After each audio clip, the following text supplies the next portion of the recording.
sencillas. Enfident Profesional. Cuida tus sencillas. Protege tu salud.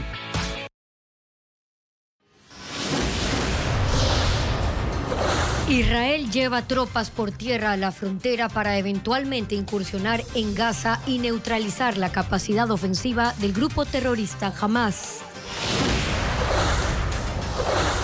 Los candidatos presidenciales intensifican su presencia en redes sociales a solo 2 días de que inicie el silencio electoral. La asistencia presencial a clases en planteles públicos se suspenderá. Buenas tardes, amigos, ya de vuelta en Televistazo luego del feriado por la independencia de Guayaquil. Bienvenidos. Hola, Estefi. ¿Qué tal, Gaby y amigos? Muy buenas tardes. Comenzamos esta emisión de noticias con lo último del conflicto en la Franja de Gaza.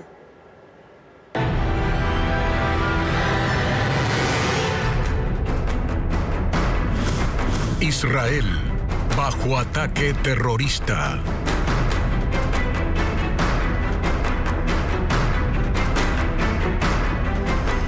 Israel acumula tropas en la frontera con la Franja de Gaza para una eventual incursión terrestre como respuesta al ataque terrorista del grupo Hamás registrado el sábado. Además, continúa atacando objetivos en el lado palestino, que dice son cuarteles del movimiento extremista. El primer ministro de Israel, Benjamín Netanyahu, ha dicho que los bombardeos aéreos son solo el comienzo en esta guerra. Nos informa Pedro Jiménez. Es el cuarto día de este nuevo conflicto descrito por Israel como una guerra que será larga y complicada. Desde suelo palestino en Gaza, milicianos de Hamás han lanzado hoy otro ataque hacia la ciudad de Ashkelon con decenas de cohetes que fueron interceptados por el sistema de defensa antiaérea de Israel, que al mismo tiempo continúa con el asedio a las ciudades en la Franja de Gaza, donde viven 2 millones de ciudadanos palestinos. Es ahí donde están los cuarteles generales de Hamás, instalados en bloques residenciales, en mezquitas y en otros edificios que son bombardeados en forma constante desde la tarde del sábado. Desde ese día han muerto 1.000 personas en Israel por los ataques de Hamás, mientras que en Gaza se habla ya de 800. Ahí, brigadas de rescate sacan más cuerpos entre escombros. Mientras que en suelo israelí siguen encontrando víctimas del asalto de Hamás, incluso en granjas agrícolas donde familias enteras fueron masacradas.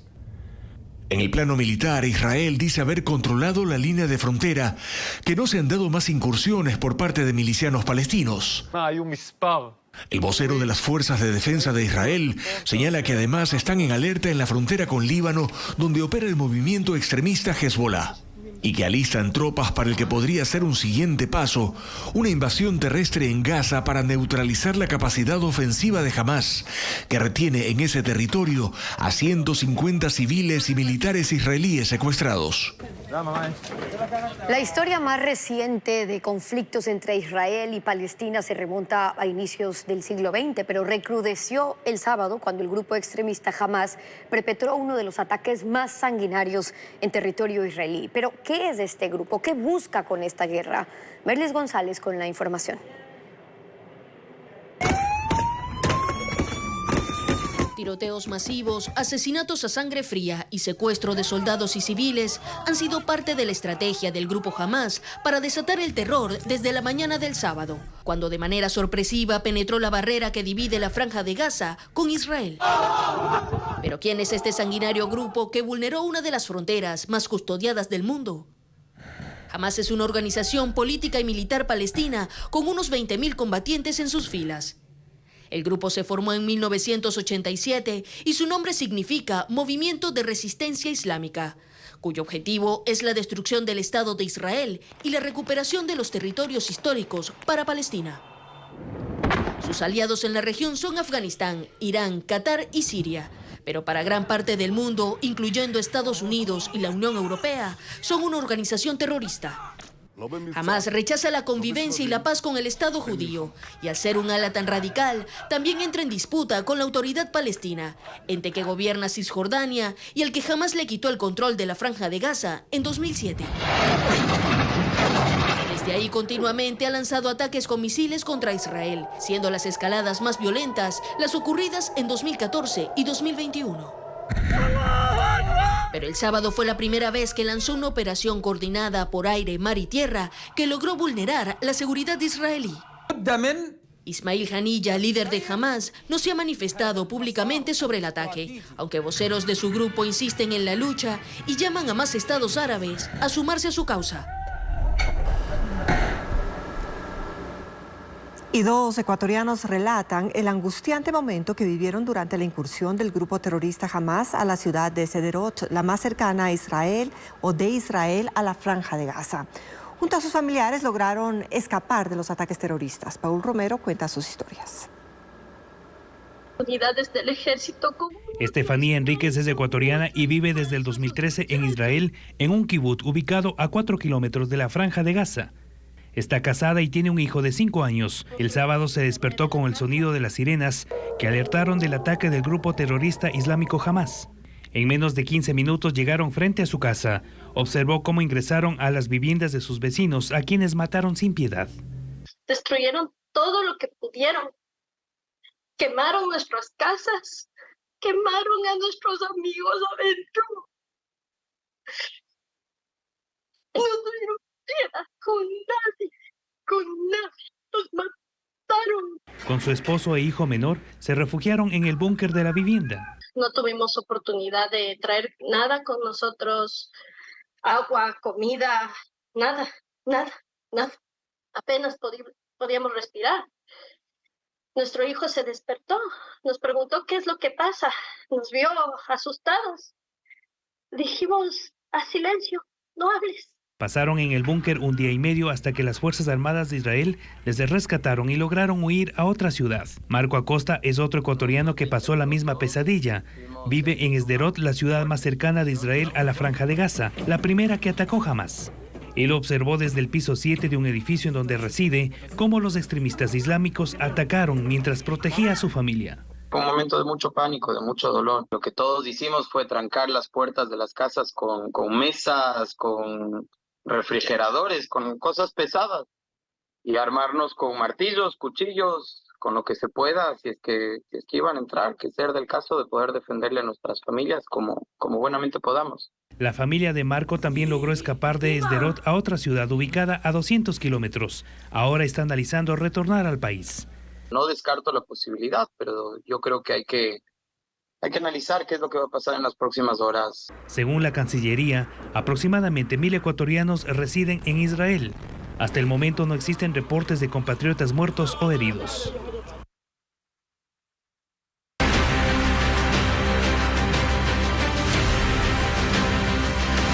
Elecciones 2023. Camino a Carondelet. Las actividades presenciales en planteles que son recintos electorales serán suspendidas ante la segunda vuelta. Los colegios deben activar sus planes para mantener la educación a distancia. Diego Puente con el reporte. 3.850 instituciones educativas serán recintos electorales este domingo 15 de octubre. Las actividades presenciales serán suspendidas en los establecimientos públicos y queda a discreción de cada plantel particular, municipal y fiscomisional suspender o no, siempre y cuando sus autoridades coordinen con el Consejo Nacional Electoral y se informe a la comunidad educativa sobre las decisiones. En el caso de los públicos, el miércoles 11 no habrá asistencia en la jornada nocturna, mientras que desde el jueves 12 hasta el lunes 16 no habrá clases presenciales en todas las jornadas. El Ministerio de Educación aclaró que las instituciones deben activar sus planes para mantener clases a distancia. Educación aceptó la solicitud del Consejo Nacional Electoral y del Ministerio de Defensa para garantizar la seguridad en la segunda vuelta y para facilitar la entrega de material electoral. En la sesión solemne por los 203 años de independencia de Guayaquil se hizo campaña. El alcalde Aquiles Álvarez criticó en su discurso a Daniel Noboa y promocionó la imagen de Luisa González, y esto pese a que los funcionarios públicos no pueden hacer proselitismo político, así lo establece la ley. Luisa María Heredia con el informe. Entró al Malecón 2000 acompañada por Marcela Aguiñaga, presidenta del movimiento Revolución Ciudadana, pero quien fue convocada a la sesión conmemorativa por los 203 años de independencia de Guayaquil, en calidad de prefecta del Guayas. La sentaron en primera fila junto a las principales autoridades locales y nacionales que asistieron, pues había sido invitada por su coideario, el alcalde Aquiles Álvarez, quien también extendió el llamado al otro aspirante a Carondelet, Daniel Noboa, que se excusó. Durante la transmisión del evento en redes, su rostro fue el más enfocado. Luisa González aparecía a cada rato, en tomas abiertas y cerradas. Cada expresión de la presidenciable era captada por las cámaras y llevada a las pantallas de los ciudadanos. Pero el momento más álgido llegó cuando el discurso de Álvarez empezó. Rompió el protocolo como él mismo lo reconoció. Primero, para criticar a Noboa por su ausencia. Estás aquí al frente, Daniel, vives aquí al frente, una pena. Yo soy frontal, hermano. Yo soy frontal y eso no se hace. Segundo, para elogiar a González por su asistencia. Luisa, gracias por venir. Es un honor tenerte aquí. Que es tiempo de parar con la vieja forma de hacer política, acotó. E hizo un llamado a dejar el odio de lado y a unir nuevamente el país, lo que refuerza aún más el discurso electoral de González. Se está aprovechando el cargo, se está aprovechando los recursos públicos, se está aprovechando la infraestructura estatal. Esta es una práctica común de la Revolución Ciudadana. Sus alcaldes y prefectos han incluido el proselitismo en sus mensajes y en sus agendas, o incluso aparecen en actividades de campaña, como mítines y caravanas. Así se ha visto a Paola Pavón, prefecta de Pichincha, y a Pavel Muñoz, alcalde de Quito, aunque lo prohíbe la ley. Es una infracción electoral grave. Ningún servidor público puede inducir o tratar de inducir favorablemente al voto de una autoridad o de una tendencia en el caso de consultas populares, menos aún en eventos o actos solemnes. El Tribunal Contencioso Electoral es el órgano llamado a intervenir, pero primero debe recibir una denuncia que podría ser presentada por el Consejo Nacional Electoral, algún actor político o por la ciudadanía. La sanción va desde una multa hasta la suspensión de los derechos políticos y la destitución del cargo. Los candidatos fortalecen sus estrategias en redes sociales en esta última etapa de campaña. Luisa González muestra sus recorridos y planes, mientras que Noboa prefiere un tono más jocoso. Luisa González visitó 5 provincias en 3 días. En estas elecciones Estuvo en Santo Domingo, Tungurahua, Chimborazo, Cotopaxi y Guayas. La mayoría de estos recorridos están registrados en sus cuentas de Instagram y TikTok. Están sus discursos, su participación en la sesión solemne por la independencia de Guayaquil, sus conversatorios. En estos días no ha habido espacio para publicaciones de tono jocoso o divertido. Las publicaciones más ligeras son una especie de entrevista distendida en la que habla de sus planes para los jóvenes.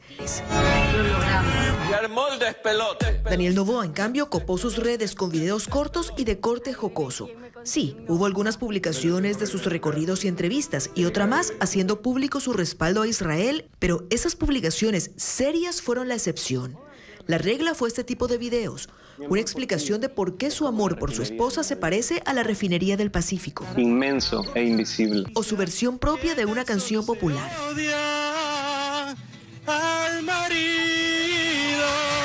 Pero sobre todo el registro de las reacciones que ha traído la estrategia de repartir imágenes suyas en cartón y de tamaño real. Ha replicado los videos que le mandan sus seguidores y la estrategia va camino a convertirse en un verdadero trend, es decir, un reto viral. Los candidatos siguen recorriendo el país. Hoy Noboa visitará 2 provincias, Guayas y El Oro. Me están secuestrando. Mientras que Luisa está en Azuay. en Cuenca. Ambos tratando de aprovechar el último tramo de esta campaña, a la que le quedan apenas un par de días más.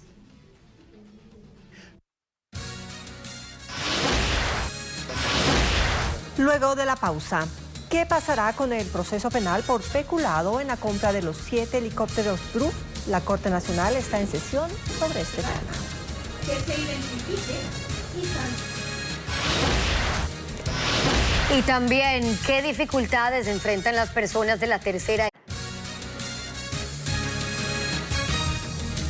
En la Corte Nacional se decide si continúa el proceso penal por peculado en la compra de los 7 helicópteros Druff o si caducó el caso porque los jueces excedieron el plazo legal.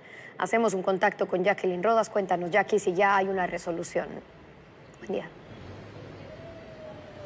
Steffi, acaba de conocerse la resolución.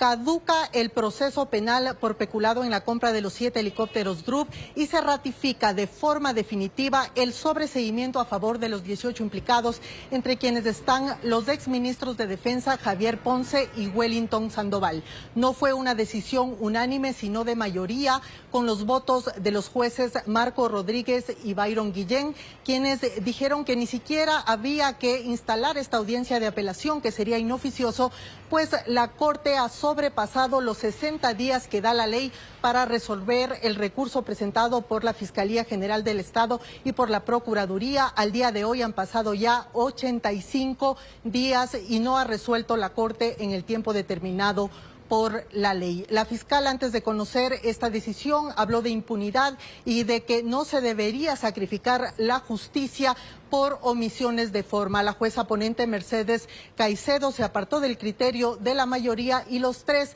deslindaron responsabilidad por las demoras continuas, que en concreto se deben a que ha habido cambios del juez ponente en varias ocasiones. Es lo que acaba de ocurrir aquí en la Corte Nacional. Caduca el proceso penal por la compra de los helicópteros Drup. Un envejecimiento digno como política de Estado es un tema que no se discute en el Ecuador. El acceso a la salud y a medicamentos es aún un problema no resuelto y es la principal preocupación del adulto mayor. Las caídas son un síntoma geriátrico que cada vez deja a más personas de la tercera edad con discapacidad. Erna Higuera cuenta más sobre la salud de las personas de la tercera edad. Mantener la salud física y emocional es la principal preocupación de los adultos mayores y sus familias. Según datos del Ministerio de Salud, a la fecha se han atendido 500,000 adultos mayores por enfermedades que por su prevalencia son las más comunes: hipertensión, diabetes tipo 2, hipotiroidismo, insuficiencia renal, hiperplasia de próstata, infecciones de vías urinarias, obesidad, dolor de articulaciones, trastornos cognitivos leves, gastritis, osteoporosis, depresión y Alzheimer. 430,000 adultos mayores, según el Ministerio de Salud Pública, han sido atendidos por consultas preventivas.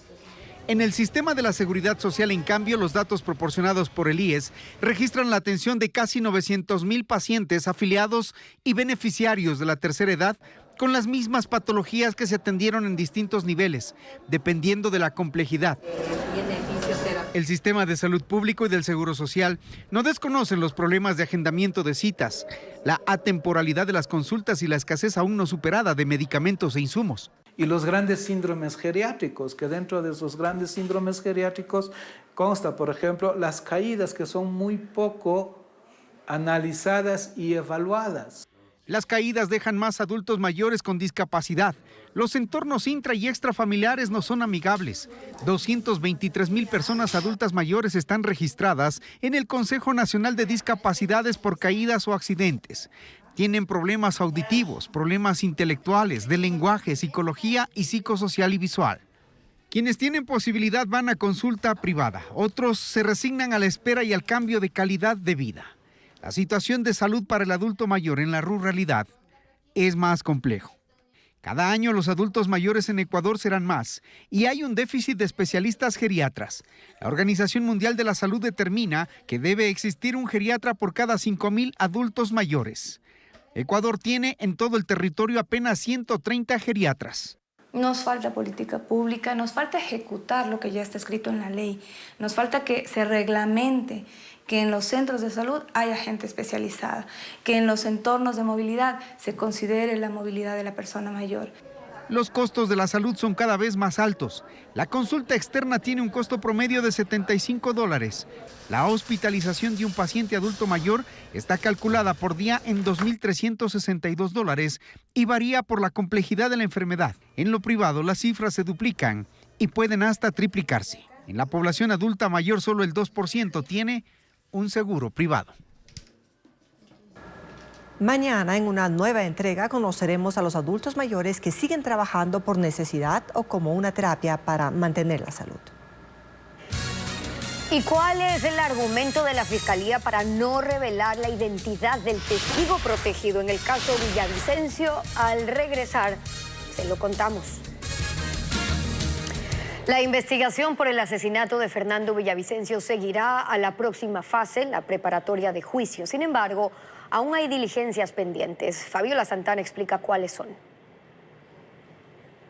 La investigación penal del asesinato de Fernando Villavicencio terminó este domingo con la mitad de los prisioneros asesinados, cambios en la cúpula policial y un testimonio anticipado que señala de autor intelectual al gobierno de Correa, según el ex candidato presidencial Cristian Zurita. Lo que viene ahora es la apertura de una nueva investigación para dar con los autores intelectuales del crimen del presidenciable. Y el juez del caso debe fijar fecha para instalar la audiencia preparatoria de juicio, en la que se analizará la validez del proceso y, de ser así, llamar o no a juicio a los 6 procesados que sobreviven en prisión. Aún hay diligencias pendientes. Este jueves deben rendir su versión en la Fiscalía el ministro del Interior, Juan Zapata, y el comandante de policía removido, Fausto Salinas. El viernes deberá acudir César Gonzaga, escolta y amigo personal de Villavicencio. Además, se debe fijar la audiencia pública para extraer información de los teléfonos celulares entregados a la Fiscalía, entre ellos de Cristian Zurita, Patricio Carrillo y Carlos Figueroa, allegados a Villavicencio. Sobre el testigo protegido, la Fiscalía publicó en un comunicado este martes que revelar su identidad es objeto de prisión y que su testimonio bajo juramento se tomó sin condicionamientos. Esto en referencia a una recompensa de $5 millones ofrecida por Estados Unidos a quien entregue información sobre los autores intelectuales. Los miembros del Consejo de Participación Ciudadana afines al correísmo podrían seguir manteniendo el control de la institución. A esta hora, las conversaciones entre los consejeros se intensifican a pocas horas de una reconfiguración. Francisco Garcés nos cuenta. La destitución de Allen Berbera por parte de la Corte Constitucional no alteraría la correlación de fuerzas al interior del Consejo de Participación Ciudadana, que estaba controlado por la denominada Liga Azul afín al correísmo cuando él estaba en la presidencia. A pocas horas de que Juan Esteban Guardera se incorpore al Consejo en reemplazo de Vera, las conversaciones se intensificaron, sobre todo para buscar un acuerdo sobre quién será el vicepresidente, acompañando a Nicole Bonifaz, quien asumió la titularidad. Los consejeros afines al correísmo apuntan a 2 posibilidades. La una es proponer que Augusto Verduga asuma la vicepresidencia, opción que les permitiría afianzar una mayoría que tendría a Bonifaz como una de sus integrantes. La otra alternativa es respaldar a Andrés Fantoni para la vicepresidencia y atraerlo a las filas de una mayoría que sería algo más flexible de acuerdo a los temas que se discutan. Lo cierto es que los consejeros Augusto Verduga, Yadira Saltos y Joana Verdesoto, que fueron quienes respaldaron a Allen Berbera, apuntan a no perder el control del organismo. Este organismo sí recibió un remesón, pero es como un niño ya demasiado malcriado al que cuando le jalas la oreja ya no le importa. Bonifaz, desde la presidencia del Consejo, asegura no haber conversado sobre candidaturas ni posiciones al interior. Por lo pronto, por ejemplo, se mantendrán en sus cargos los más altos funcionarios del organismo, varios de ellos simpatizantes del correísmo. Las personas que fueron el cuerpo operativo de las decisiones ilegales de Allen Berbera van a estar archiprotegidos. ¿Cómo puede ser que una persona salgan pero los secuaces se queden ahí? Si en el Consejo de Participación Ciudadana se afianza una mayoría, dependerá del resultado de los diálogos de última hora y sobre todo de la posición de Bonifaz, quien por lo pronto desde la presidencia tiene la posición dirimente entre los 3 votos del correísmo y los 3 que durante la presidencia de Vera no estuvieron alineados con él. Guatemala tuvo una noche de disturbios y saqueos en medio de un paro nacional para exigir la destitución de la fiscal general. Está acusada de intentar revertir los resultados de las elecciones presidenciales. Unas 200 personas, la mayoría con el rostro cubierto, atacaron los alrededores del Palacio Nacional de Guatemala. Con palos y piedras destruyeron los vidrios de las galerías ante la mirada de la policía. Fueron intensos disturbios que sacudieron a la capital del país, donde además se reportaron saqueos e incendios. La violencia se desató al finalizar un paro nacional. 120 carreteras fueron bloqueadas, los comercios cerraron y miles de personas marcharon para exigir la destitución de la fiscal general y jefa del Ministerio Público, Consuelo Porras. Es acusada de intentar revertir los resultados de las elecciones presidenciales que le dieron el triunfo a Bernardo Arévalo en agosto. El mandatario en funciones, Alejandro Yamatei, rechazó la violencia y responsabilizó a los organizadores de las protestas por el caos desatado. Además dijo que no permitirá más bloqueos. Sin embargo, los manifestantes insisten en que seguirán con el paro y acusan al gobierno de infiltrar grupos violentos. Claudia Goldin, profesora de la Universidad de Harvard, recibió el Premio Nobel de Economía. La estadounidense de 77 años hizo una investigación que ayuda a explicar la brecha laboral y salarial entre hombres y mujeres. La Real Academia de las Ciencias de Suecia reconoció una investigación que da luz verde sobre las causas de las desigualdades profesionales relacionadas con el género y le otorgó a su autora el Premio Nobel de Economía. Se trata de la profesora de la Universidad de Harvard, Claudia Goldin, quien estudió la participación en la fuerza laboral de las mujeres a lo largo de la historia, demostrando que a pesar del crecimiento continuo, el aumento de su nivel académico y el reconocimiento de muchos de sus derechos, en general no igualan la oportunidad de empleo de los hombres ni su sueldo. Son una interacción entre lo que sucede en el hogar y en el mercado laboral. Hay una mayor especialización para las mujeres en casa, que a menudo aceptan trabajos que les permiten estar en guardia en sus viviendas, y esos empleos son menos remunerados, dice. Según sus datos, la diferencia es tan grande que solo alrededor de la mitad de las mujeres del mundo tienen trabajos remunerados, en contraste con el 80% de los hombres. Goldin espera que su premiada investigación ayude a disminuir esa brecha y que las oportunidades de empleo sean más equitativas y se le dé mayor valor a las capacidades que al género.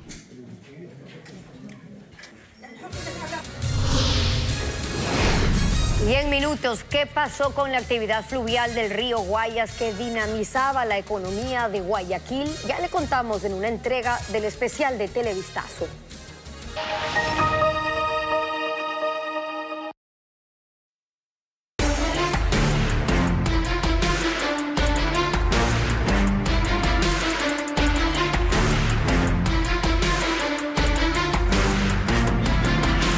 Río Guayas, el motor desperdiciado. Hace más de 90 años, la actividad fluvial en el río Guayas dinamizaba la economía de Guayaquil. Sin embargo, ahora solo quedan recuerdos de su potencial. Los trabajadores artesanales e industriales le dan algo de movimiento. Diego Cuenca muestra los cambios que ha tenido este río con motor de turismo, de comercio y lugar de vida para quienes habitan en su ribera. El memorable río Guayas en el siglo XX era el motor que movía el comercio. Por ese caudal se distribuían los productos agrícolas de diferentes provincias que llegaban en grandes embarcaciones hasta el malecón de Guayaquil. Los ciudadanos ganaban dinero por cargar o descargar productos, por movilizar a gente desde el cantón Durán hasta la urbe porteña, e incluso por el turismo que generaba hasta en los esteros que lo rodean. Han pasado 94 años y esa intensa actividad se apagó de a poco en las riberas del río, donde se ubican barrios populares como el Guasmo Norte. En esa zona del sur viven más de 200.000 personas, entre ellas artesanos que ahora usan ese caudal como un puente para movilizarse a otros sitios, como camaroneras, manglares para atrapar cangrejos y pescar en aguas del Golfo.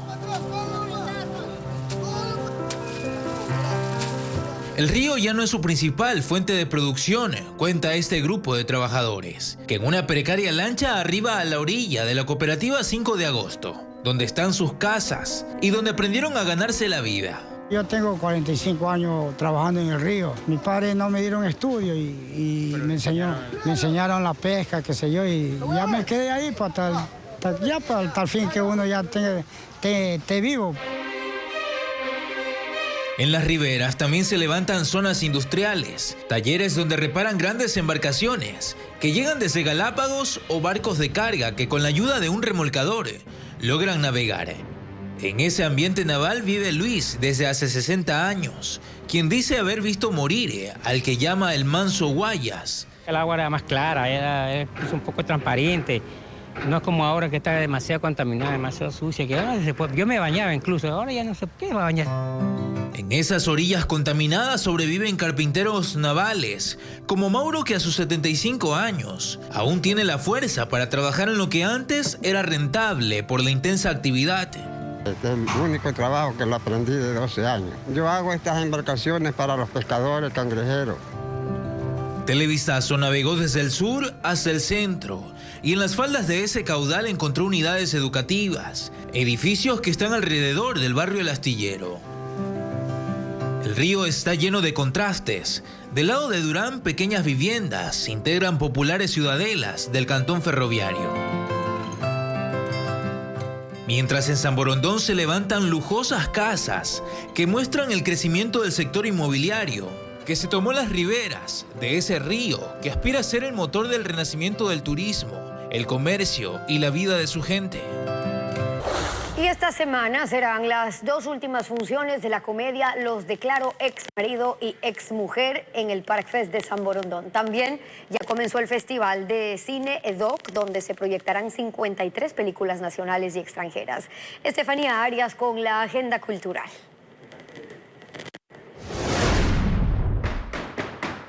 Es la obra Los Declaro Ex Marido y Ex Mujer, una puesta en escena que trata sobre la solución que da un abogado poco convencional a conflictos matrimoniales de 2 parejas, escrita por Maluli Oliva y que cuenta con las actuaciones de Juan Carlos Román, Jocelyn Gallardo, Gino Guerra, Noralma Riff y Jackson Peralta. Esta puesta en escena es parte del Festival Park Fest de San Borondón, que estará este miércoles 11 en la cabecera cantonal, y la última función será el jueves 12 en el Salón Julián del Parque Histórico a las 20 horas.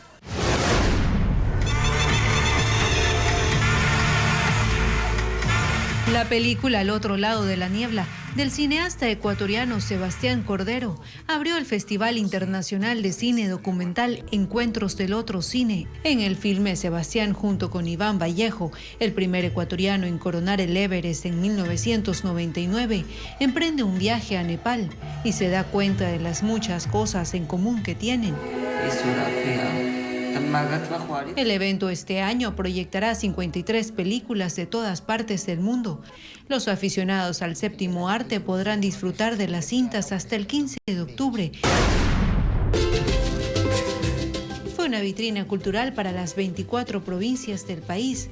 En Guayaquil se realizó la 13ª edición del Festival Made in Ecuador en el Palacio de Cristal. Durante el evento se inauguró el pabellón Ñuca Micuna, dedicado a la cocina ecuatoriana. Además, decenas de emprendedores mostraron productos locales y hubo una sala de exposición artística. Artículos académicos transformados en propuestas artísticas, exposiciones interactivas y demostraciones científicas forman parte del 11º Festival Internacional Sonido y Movimiento. Vanessa Robles asistió a la inauguración del evento, que durará 2 semanas.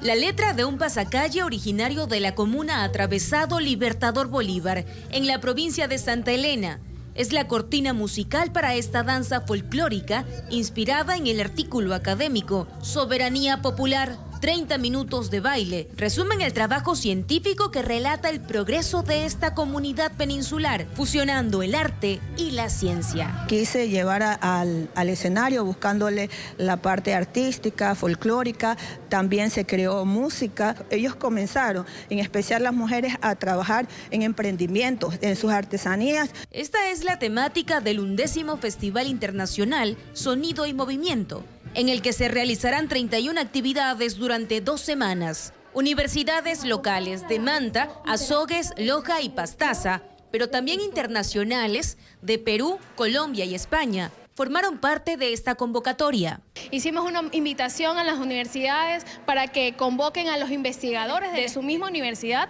para que por medio de los grupos artísticos que tengan ellos puedan divulgar la ciencia a través del arte de esas universidades. La convención también cuenta con demostraciones científicas y exposiciones interactivas de trabajos de titulación, como el robot Yaren, por ejemplo, un asistente hospitalario que mediante bailes y actividades lúdicas reduce la ansiedad y estrés de los pacientes. Sus partes fueron fabricadas en esta impresora 3D.